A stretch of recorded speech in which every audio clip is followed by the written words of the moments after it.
नारद जी पहुंचे एक दिन हिमांचल जी के घर। हिमांचल जी ने नारद जी का पांव पखारा। नारी सहित मुनि पद सिरु नावा, चरण सलिल सब भवन सिंचावा। पांव पखार कर उस जल से पूरे घर को सिंचित किया श्री हिमांचल महाराज ने।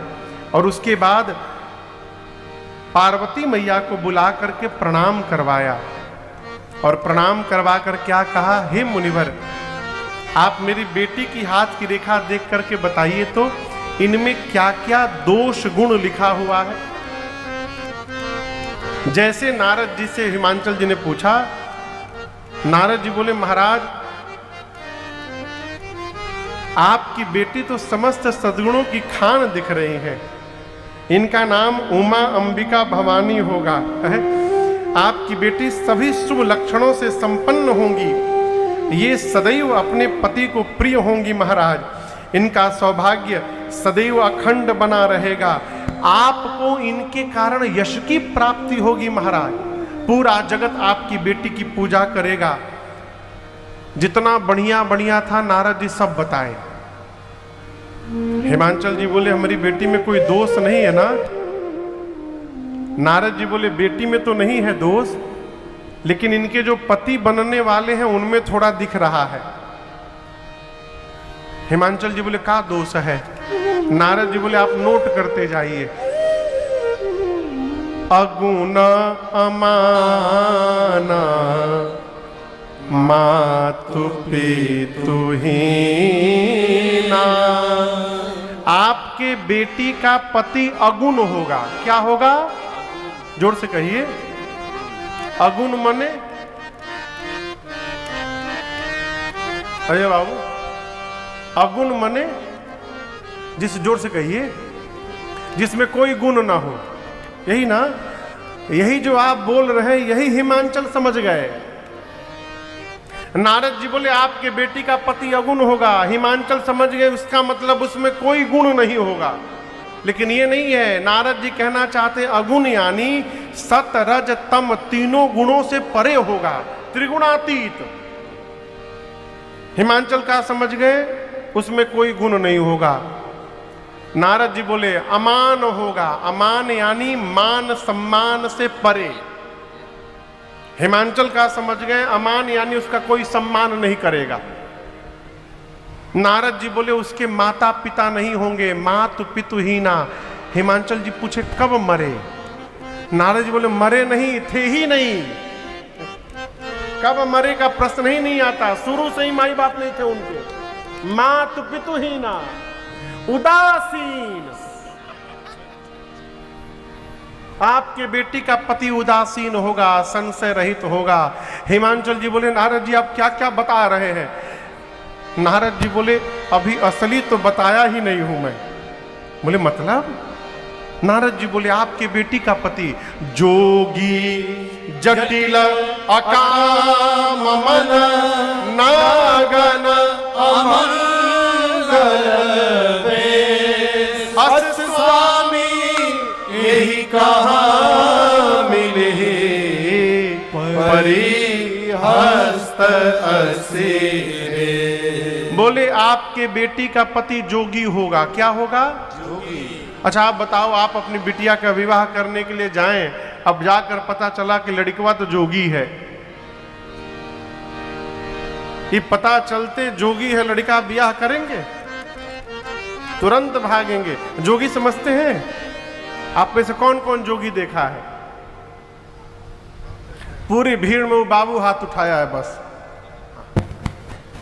आप में से कोई जोगी देखा है? जोगी उधर भैया देखे हैं, हम देखे हैं। आप लोग जोगी नहीं देखे आज तक? गेरुआ रंग का कपड़ा पहन के, माथे पे साफा लपेट के और हाथ में सारंगी लेकर के देखे हैं? सवेरे सवेरे गांव गांव घूमते हैं। अरे हो मोरे रामा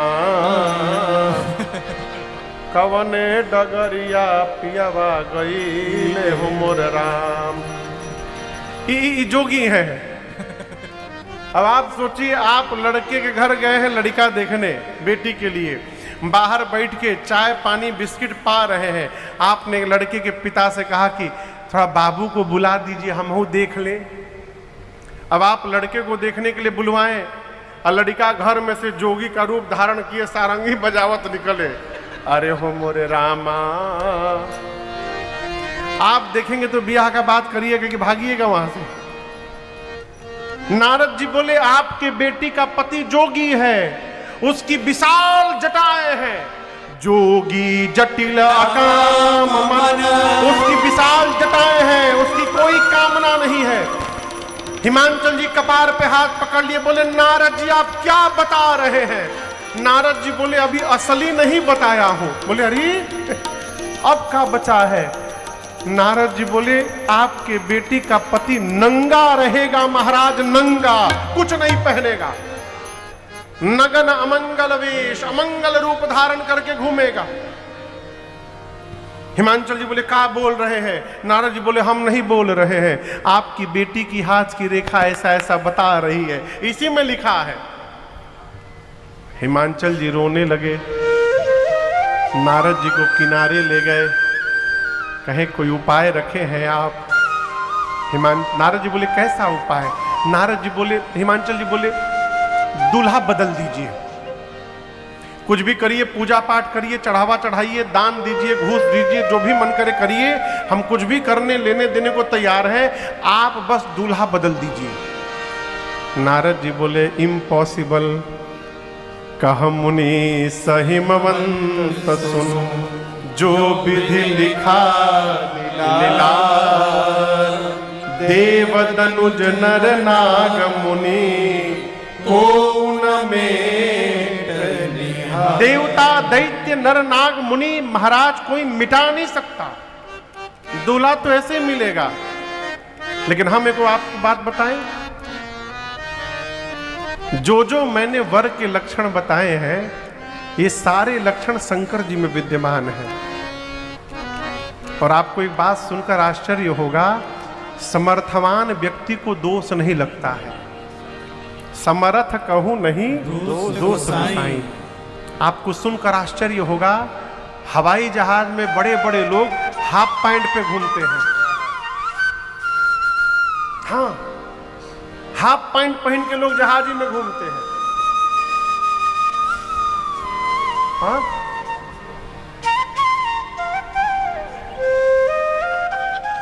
आपको सुनकर आश्चर्य होगा, लोग फटा हुआ कपड़ा खरीद के पहनते हैं, फाटल कपड़ा। वही गरीब आदमी यदि फटा कपड़ा पहन ले तो लोग कहते हैं दरिद्र है, इसके पास ठीक से कपड़ा भी नहीं है। अब बड़ा आदमी फाटल कपड़ा पहन के घुमाता है, कहाँ है फैशन? फैशन। हम जब कॉलेज में पढ़ते थे अपने, तो कलकत्ता में, तो एक दिन पैंट पहना था एकदम नया, और उसके बाद मार्कर पेन लेके आया था, और जो भी लड़का मिल जाए ना उसे कहे कि हमारी पैंटवा पर तनी अपन साइन कर दो। पूरे पैंट पर आगे पीछे ऊपर नीचे सबसे सिग्नेचर करवाया था। हमहू किए थे, हमहू किए थे। ये का है फैशन।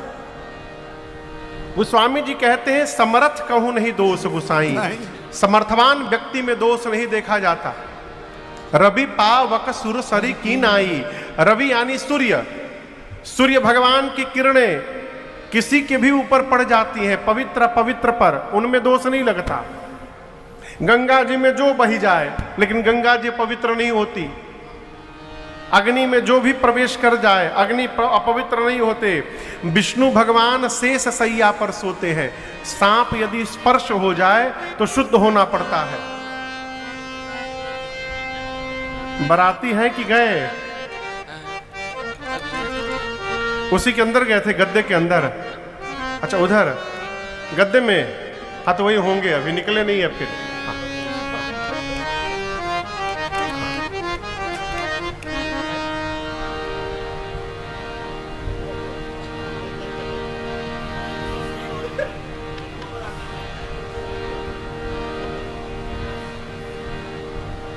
घबराइए मत, कुछ नहीं होगा आज है?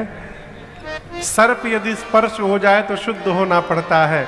विष्णु भगवान शेष सैया पर सोते हैं, उनमें कोई दोष नहीं लगता है। हिमांचल जी बोले इन चारों समर्थवान है, इन चारों में दोष नहीं लगता, इनसे मेरे बेटी के पति का क्या लेना देना है। नारद जी बोले महाराज विष्णु भगवान, सूर्य नारायण, अग्नि देवता और गंगा जी, यदि ये चारों समर्थवान हैं और इनमें दोष नहीं लगता, तो जो इन चारों को अपने में धारण करके बैठा है वो महासमर्थवान है। हृदय में भगवान श्री हरि हैं, विष्णु भगवान, सिर पर देव नदी मां गंगा जी हैं, तीन नेत्र में एक अग्नि है और एक सूर्य है। ये चारों भगवान शंकर में है, इसलिए भगवान शंकर महासमर्थवान है, इनमें कोई दोष नहीं लगेगा। नारद जी ने कहा महाराज आपकी बेटी यदि तपस्या करेंगी तो भगवान शंकर इनको अवश्य मिल जाएंगे।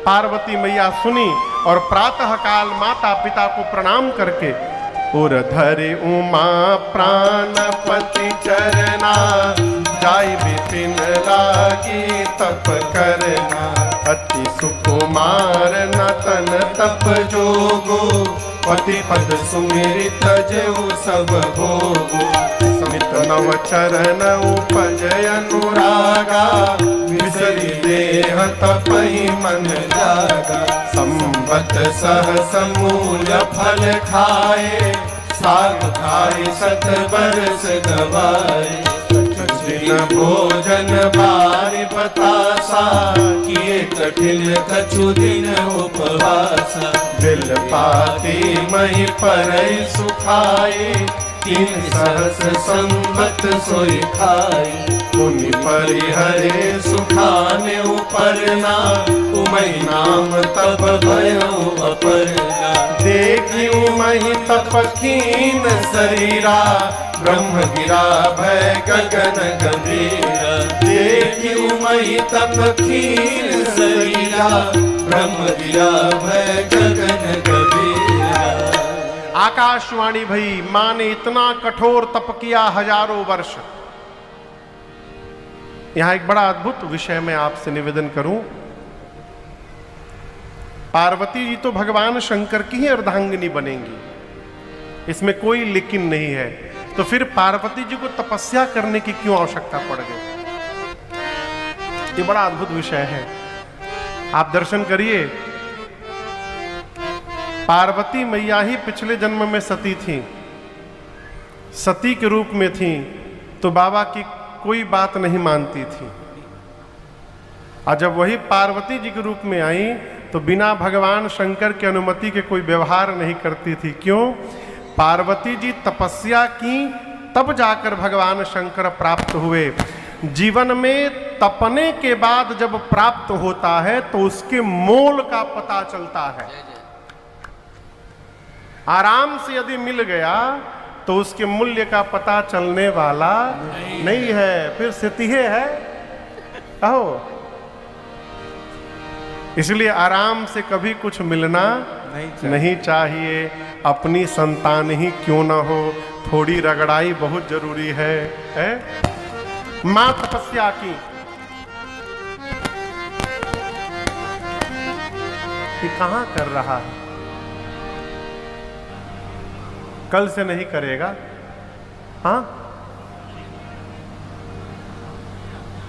कोई बात नहीं, बाराती सब आ रहे हैं सब धीरे धीरे,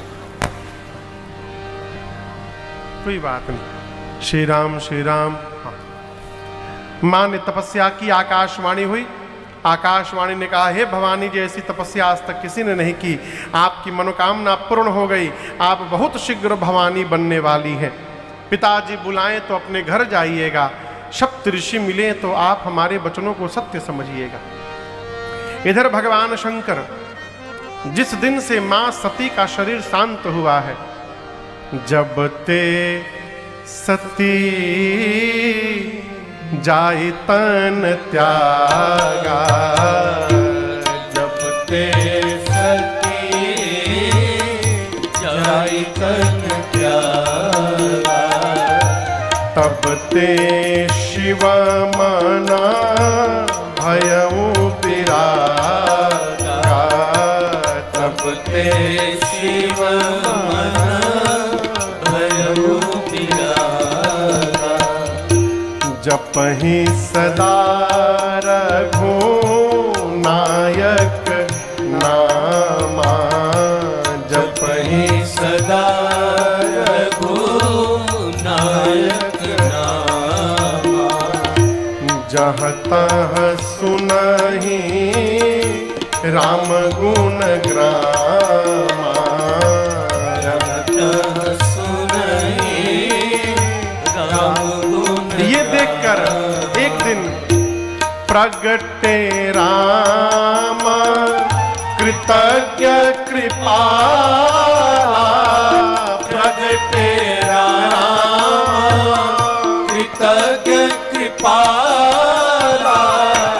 रूपशील निधि तेज विशाला, रूपशील निधि तेज विशाला, रूपशील निधि तेज विशाला।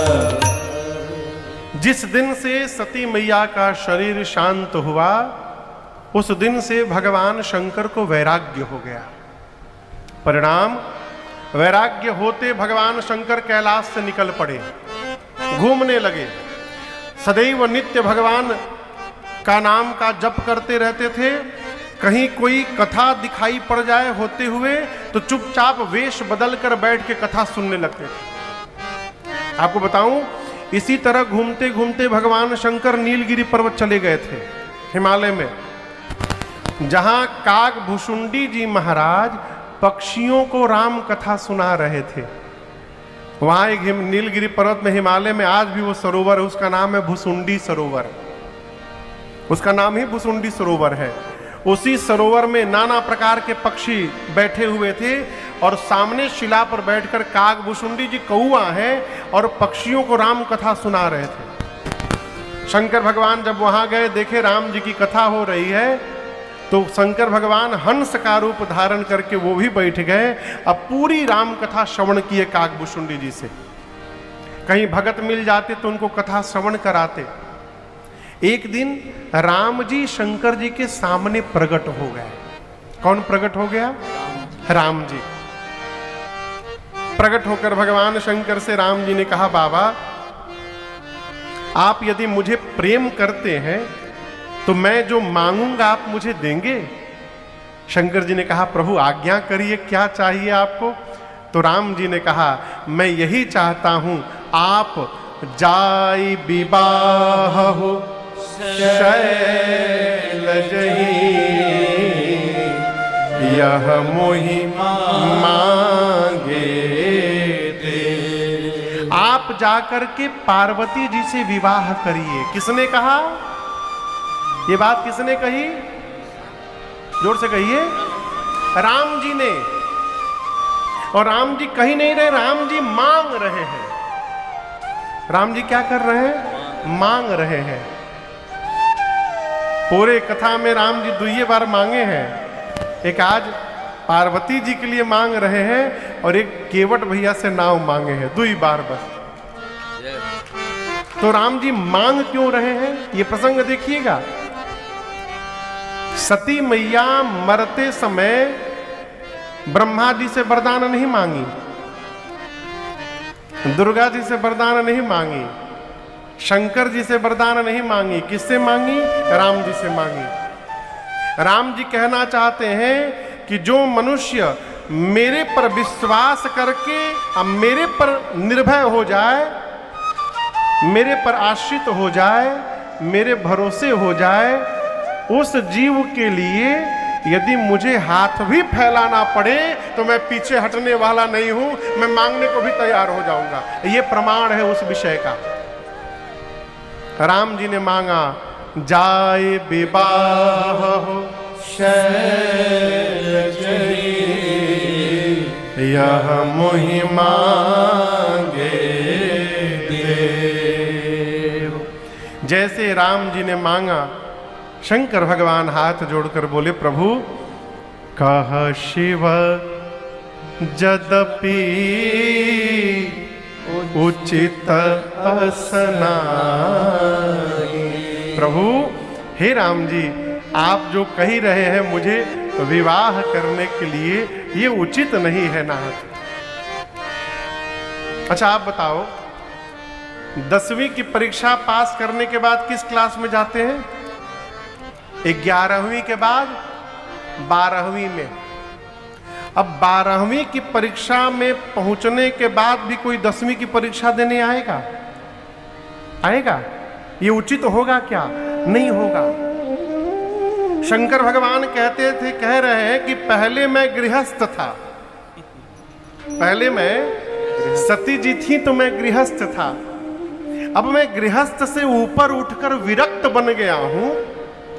अब विरक्त बनने के बाद अब आप फिर से मुझे गृहस्थी में जाने के लिए कह रहे हैं।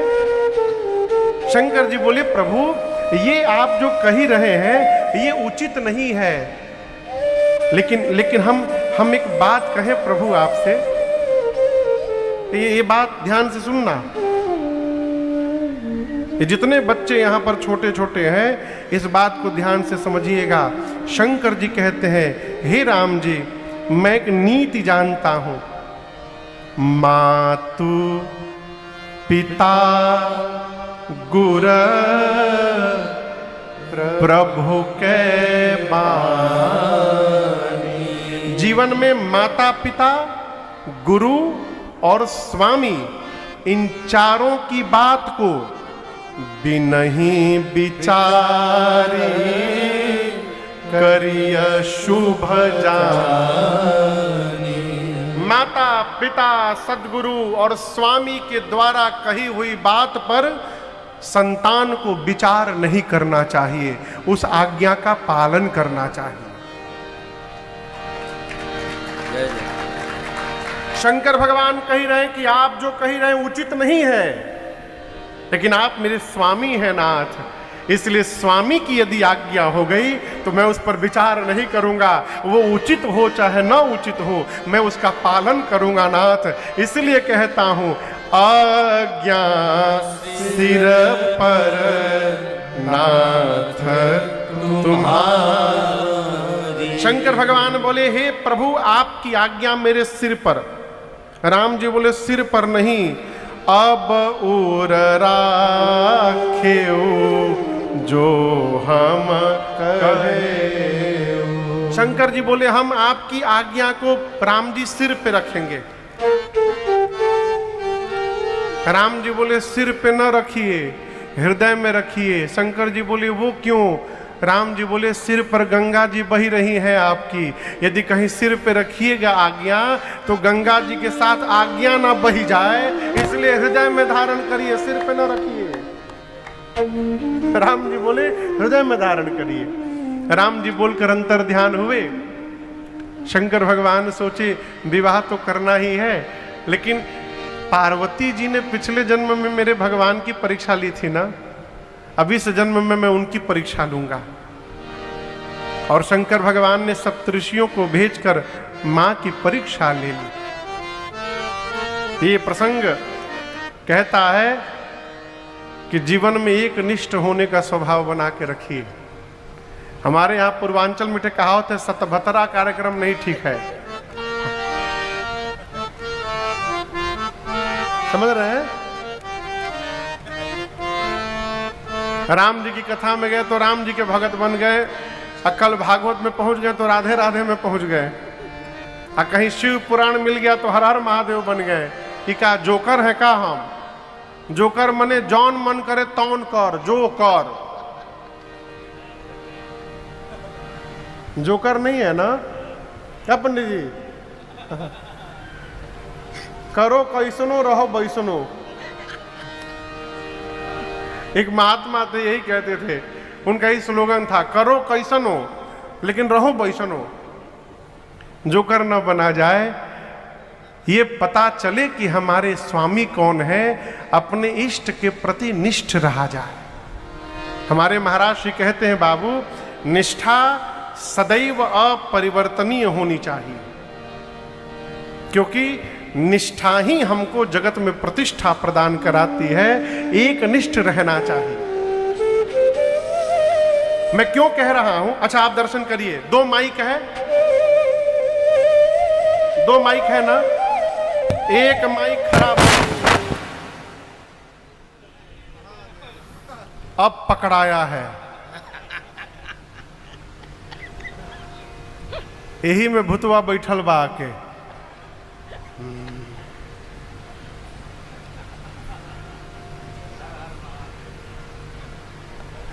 ऐसे जगह आके बैठा है जहां कोई डाउटे नहीं कर सकता।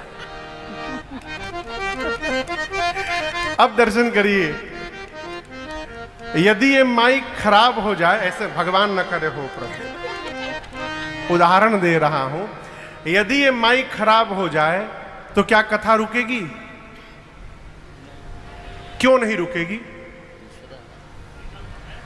कहिए, क्यों नहीं रुकेगी? क्योंकि इसका विकल्प है यहां पर।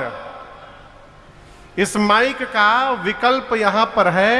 यदि ये खराब हो गया तो इसके साथ का संकल्प टूट जाएगा और विकल्प के साथ कथा आगे बढ़ जाएगी। लेकिन कल्पना करिए, यदि एक ही माइक हो, यही केवल हो और खराब हो जाए, तो जब तक ये ठीक नहीं होगा कथा नहीं होगी, संकल्प समाप्त नहीं होगा, संकल्प बना रहेगा। ये कथा कहती है जीवन में यदि विकल्प हो गया तो संकल्प टूटने से कोई रोक नहीं सकता। इसलिए जिस संबंध को जीवन भर लेकर के चलना है, उस संबंध का विकल्प ढूंढना बंद कर दिया जाए। आप समझ रहे हैं मेरी बात को? जहां विकल्प ढूंढा गया, आज नहीं तो कल संबंध समाप्त होगा ही होगा। मुनियों ने जाकर पार्वती मैया को भगवान शंकर का विकल्प दे दिया। बोले, आप किसके लिए तपस्या कर रही हैं भवानी जी? शंकर भगवान के लिए। आपको पता ही नहीं है, भीख मांग के खाते हैं। जो भगवान शंकर स्वयं भीख मांग के खाते हैं, वो आपका पेट कहां से भरेंगे? हम आपके लिए एक बहुत सुंदर रिश्ता लेकर आए हैं। विकल्प लाकर मुनियों ने दिया। क्या? विष्णु भगवान से विवाह हो जाएगा आपका। एकदम हम गारंटी लेते हैं, उनमें कोई दोष नहीं है, बड़े सुंदर है। तब मैया ने मुख खोला। आपने आने में देरी कर दी मुनिगण। क्यों? हमने तो शंकर जी को अपना पति मान लिया है मन में। अरे लगन इनसे हम लगा बैठे, अब जो होगा देखा जाएगा। लगन इनसे लगा बैठे, जो होगा देखा जाएगा।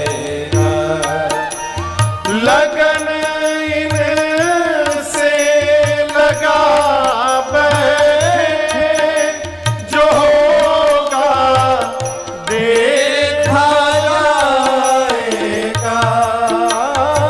लगन इनसे लगा बैठे, जो होगा देखा जाएगा।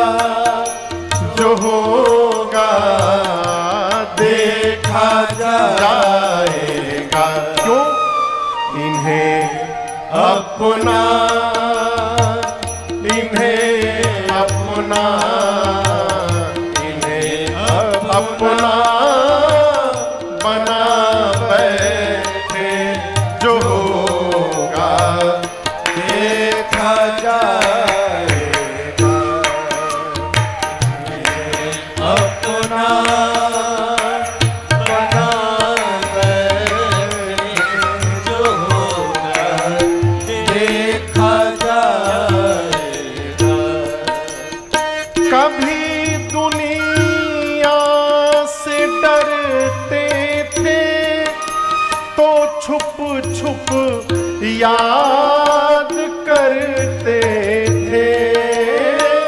कभी दुनिया से डरते थे, तो छुप छुप याद करते थे।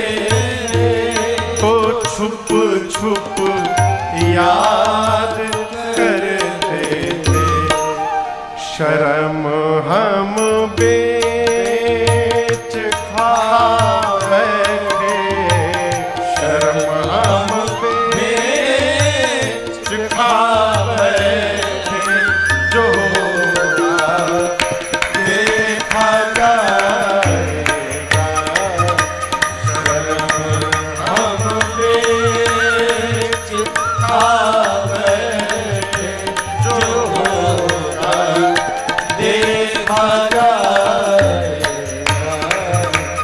लगन इनसे लगा बैठे, जो होगा देखा जाएगा। जो होगा देखा जाएगा। जो होगा देखा जाएगा। मुनियों ने मां की निष्ठा सुनी, जय जयकार किए, जाकर भगवान शंकर को बताएं। बाबा सुने, इतने आनंद में आए भगवान शंकर, पुनः फिर से समाधि में चले गए। कहां चले गए? समाधि में। पिछली बार गए थे 87,000 वर्ष बाद लौटे थे, फिर गए। अब कब आएंगे किसी को नहीं मालूम। इसी बीच एक दैत्य ने जन्म लिया जिसका नाम था ताड़कासुर। क्या नाम था? और आपको बताऊं, ब्रह्मा जी की तपस्या करके ब्रह्मा जी से वरदान मांग लिया कि भगवान शंकर के तेज से जो संतान जन्म लेगा वही मुझे मारे। क्यों मांगा? जानता है शंकर जी समाधि में है, कब आएंगे कोई गारंटी नहीं। आ भी गए तो उनकी पत्नी तो है ही नहीं। अब पत्नी नहीं तो बेटा कहाँ से होगा? अब बेटा नहीं होगा तो मैं मरूंगा नहीं, मैं अमर हो गया। वरदान मांगा, लगा देवताओं को त्रास देने। ब्रह्मा जी के पास इंद्र पहुंचे। ब्रह्मा जी ने कहा ऐसा ऐसा वरदान लिया है, आप लोग केवल दूल्हे को समाधि से बाहर निकालिए, दुल्हन तैयार है विवाह के लिए। कामदेव को बुलाया गया है। कामदेव सुने कि शंकर जी को समाधि से बाहर निकालना है। समझ गए कि मृत्यु निश्चित है, परंतु देव कार्य है। ऐसा सोचकर कामदेव चले। पूरा जगत काम के वशीभूत हो गया, परंतु भगवान शंकर पर कोई प्रभाव नहीं पड़ा। अंत में कामदेव कैलाश में जाकर एक वृक्ष पे चढ़कर पत्तों के पीछे छिप कर बैठे। धनुष पर 5 बाण रखकर खींचे और जैसे उतारा कामदेव ने, बाण बाबा के हृदय में लगा। शंकर भगवान का नेत्र खुल गया। बाबा लगे देखने चारों तरफ, किसने मारा मुझे? तब तक कामदेव पर दृष्टि गई, हाथ में धनुष बाण लिए। बाबा का शरीर क्रोध में कांपने लगा। तीसरा नेत्र खुला। ताबसीवती नयन उघारा, हितवत काम भयउ जरि छारा। हितवत काम भयउ जरि छारा। हितवत काम भयउ जरि छारा। जैसे बाबा का तीसरा नेत्र खुला, कामदेव वहीं तत्क्षण जलकर भस्म हो गए। हाहाकार मच गया, देवता डर गए, निशाचर नाचने लगे। कामदेव की पत्नी रति रोते रोते आई भगवान शंकर के पास, बोली आपने मेरे पति को क्यों मारा? क्यों मारा मेरे पति को? भगवान शंकर बोले मैं राम को लेकर के बैठा था, तुम्हारे पति ने राम के जगह काम को भेज दिया। शंकर भगवान बोले जो राम के जगह काम का प्रवेश कराए उसका वध करने में कोई पाप नहीं है।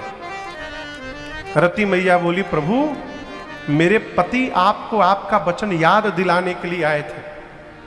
आपने राम जी को वचन दिया था विवाह करूंगा और आप समाधि में बैठ गए। आपने मेरे पति को क्यों मारा? बाबा को दया आई, बोले रति जाओ वचन देता हूं, अब ते रति तव नाथ कर होई ही नाम अनंग। बिनु बपु व्यापी सबहि पुनि सुनु निज मिलन। आज के बाद तुम्हारे पति का नाम अनंग होगा। क्या होगा? अनंग।